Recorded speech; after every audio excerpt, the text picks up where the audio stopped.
Comprehensive cross-platform coverage of the U.S. market close starts right now. And right now, we are 2 minutes away from the end of the trading day. Romaine Bostick alongside Katie Greifeld. We're counting you down to the closing bell, and here to help take us beyond the bell. It's a global simulcast with Tim Stenovec and Carol Massar still here for 3.5 days this week. Welcome to our Bloomberg audiences across television, radio, as well as our partnership with YouTube. Carol Massar. Today already feels like 3.5 days, but go ahead.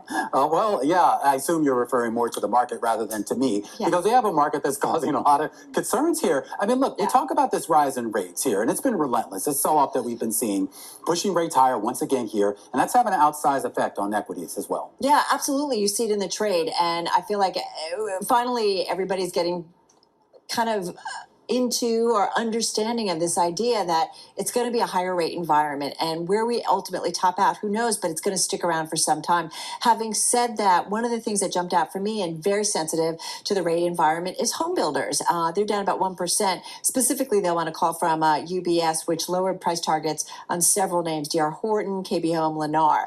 But I'm going to keep watching that home sector because I feel like very sensitive to what's going on. That group's up for the year, Tim, but nonetheless down about 1% today. I'm trying to get as much commentary about the consumer and the strength of the consumer as I can. We're about to get into earnings season, so we're going to hear from the big banks soon, and we'll get some commentary about the consumer from them.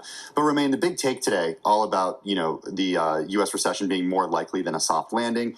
So we spoke to Anna Wong about that. And then we just spoke to Lisa Erickson over at U.S. Bank Wealth Management, who said the consumer is hanging in there. The consumer is hanging in there. So, what's going on? But hanging in there, I don't know. You want a strong consumer. You don't want one hanging by, basically their fingertips off the cliff, which is what it sounds like. A lot of people think that where we're at right now.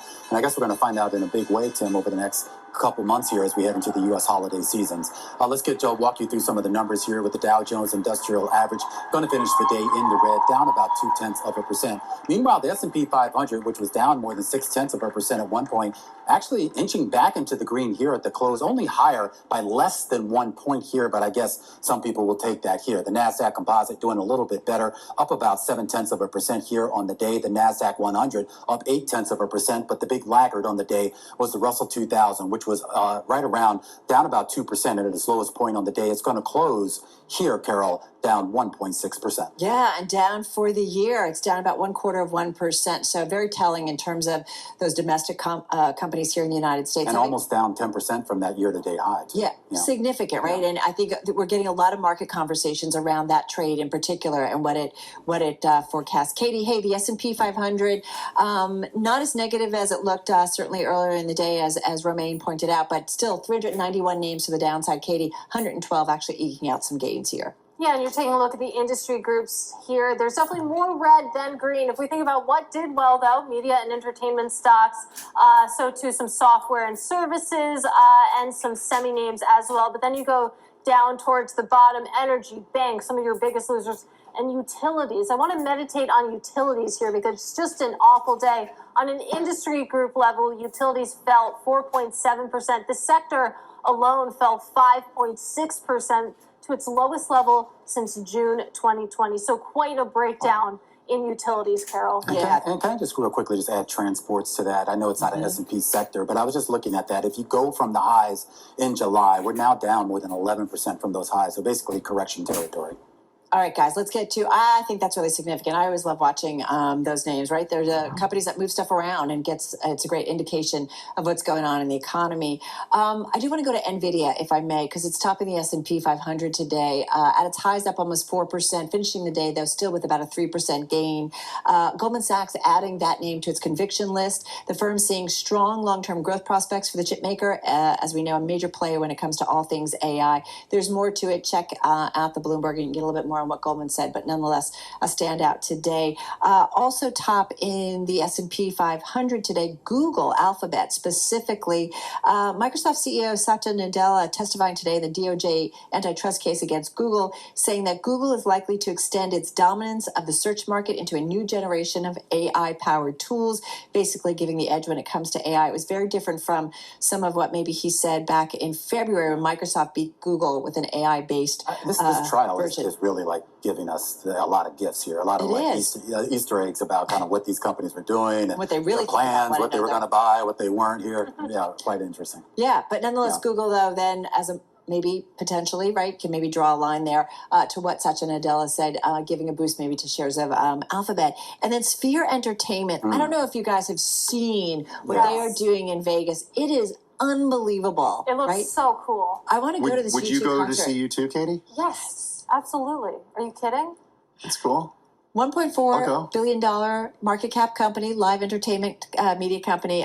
Sphere venue in Las Vegas opened on Friday with a show by U2 specifically. But the stock, quite a rally. It's up about 105% year to date, about 9% of the float shorted. But I do think about, right, when we go to see a concert, it's often in a sports stadium. This is a venue that was created specifically for performers. Instead of a sports stadium, you could be inside of the shape. That sounds awesome. It's a lot of video screens, almost as many as I did. I to be fair, I did have friends sending me videos from like they TikToks at the go? concerts. No, it was TikToks. Like they were going viral all weekend. Unbelievable. Yeah. I watched them all. I loved it. All right, let's get to some of the decliners here. Katie, you talked about utilities lagging. The worst performer on a points basis and a percentage basis was indeed a utility. Nextera Energy. Goldman Sachs cut its price target to $72 from $83. Fell today by close to 9%. Rivian also finishing it down lower. Shares falling after the company's full-year delivery outlook missed the average analyst estimate, down 2.55% on the day. This as third quarter vehicle deliveries beat expectations. Should note shares were up 18% last week, so keep this in perspective. And then here's one for you, Kellanova. It's the company formerly known as Kellogg Company, or at least some of it. Yeah. It's completed its separation of its Kellanova. North That just American. That's what they're That just called? rolls off the tongue. It does, yeah. Kellanova. It's How like much did they pay? Kellanova. New It's like Kellogg. New cereal Kellogg. in space. How much did they pay a marketing consultant? Pringles, Cheez-Its, Pop-Tarts, Kellogg's Rice Krispie Treats, Morningstar Farms, Incognito. That's a good name. Okay. Incognito is a good name. Garden Burger, RX Bar, Eggo, and more. It's the first day, down 5%. WK Kellogg Company is now the other company from Yeah. Kellogg. That fell today too. Yeah, they're interesting moves here because I thought investors were sort of welcome to this, but I guess for today, I don't know, Tim. Did Mondelez start this, Romaine? I don't know. I mean, there's been a reminds lot me of of what they did discussion a few as to years whether ago. there was like more value to sort of be have some of these consumer product companies sort of as standalones rather than that sort of conglomerate model here. And I don't know. It honestly was confusing. We were speaking with our Bloomberg reporter a little bit earlier, who was kind of talking about one is focused on the North American cereal business and the other on European. And then Katie asked a good question, like, is there a difference? I mean, I don't know. I'm Apparently glad I wasn't the cereal- only one confused by it. I don't know. Do they eat? I don't know. International What is it? cereal versus North International American cereal is doing better than North American Okay. cereal, Is it cereal porridge? right now. Is it porridge that they eat overseas? I don't know. I don't think I want that. But apparently, the rise of snacking in the U.S. Yeah.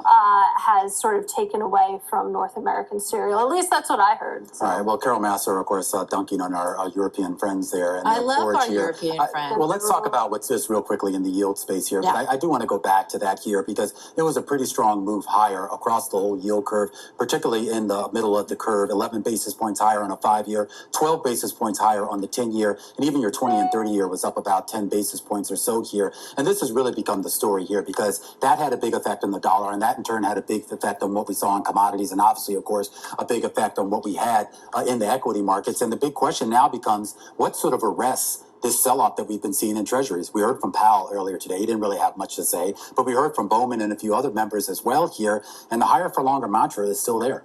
And the flip side of that question, what arrests the sell-off, is also how high do we go? Because especially on the 10-year, we're looking at some pretty amazing levels, nearing in on 470. Of course, we're at 15-year highs or amazing. something. Do we get above 5%? It looks a lot closer than it did even just a month ago, even just a week ago. Yeah, it is pretty. Wait, go Well, I was ahead. going to say Katie Kaminsky's 6% that she talked to us a few months ago Seems about. charming right now. Yeah, it does seem charming. I mean, is it Jamie Dimon's 7% that we're headed to? But this gets back to I don't know if it was Tim or Carol about the idea of the consumer hanging on to, but we forget, like, it's not just what people are paying, but also just the debt servicing costs that they have already. It's easy to talk about fixed rate mortgages, but you forget all the credit card balances out there that presumably are now being charged a much higher rate than what they would have been, I don't know, a year or two ago here. And there's a lot of other revolving credit as well as new forms of credit, such as buying cars and other things that people have to do, where it's just going to completely change the dynamics of what's left in your bank account after you pay that bill. It's why we have to continue to keep watching consumer balance sheets, spending Yeah. patterns, what's happening on,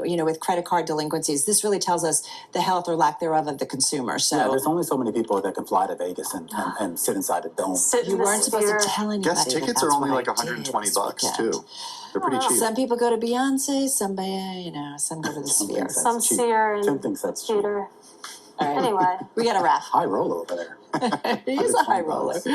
All right, guys. What are That. $20 seats? Where are those? They don't have those at the Sphere, sorry.